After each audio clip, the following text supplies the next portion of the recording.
ছোট বাচ্চা মারা গেলে কষ্ট তো লাগবেই, কিন্তু বেশি হাই হতাশ করে কাঁদেন না। আল্লাহর কবেন, আল্লাহ তোমার আমানত, তুমি লয়া গেছো, আমি সহ্য করে রইলাম।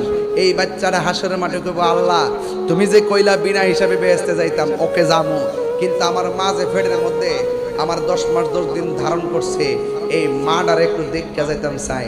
আল্লাহ বলবে, তোর মা তো আছে দুজকে, দুজক থেকে একটু দেখায় দাও।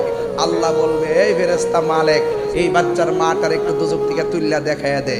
যেই মাত্র তুলবে, দেখ চেহারাটা আগুনে পুইরা সারকার হইয়া, হাড্ডিগুলো লোহার মতন গরম হইয়া রইছে, লাল হইয়া রইছে। তখন বাচ্চাটা ডাক দিয়া বলবে, আল্লাহ তুমি যে আমারে কইছো বেহেশতে যাইতাম, আমার মা দুজকে জ্বলতেছে, যেই মার ফেডের মধ্যে আমি আসলাম, এই মার ফেড দুজকে পুইরা ছাই হয়ে গেছে। ও আল্লাহ, তোমার কাছে একটা ফরিয়াদ করি, আমার আম্মারা ছাড়া আমি বেহেশতে যাইতাম না, আমার আম্মারা আমার সঙ্গে দিয়ে দাও। আল্লাহ বলবে, না, তুমি তোমার বেহেশতে তুমি যাও, তোমার মা দুজকি। তখন বাচ্চা ডাক দিয়ে বলবে, আল্লাহ তুমি যেহেতু দিতা না, একটা কাম করো, আমারে তুমি বেহেশতে দিছো, আমি খুশি হয়েছি, আমার মারে যদি আমার লোকে না দাও, তাইলে আমি কইলাম আমার মার সঙ্গে আমার দুজকে দিয়া দাও।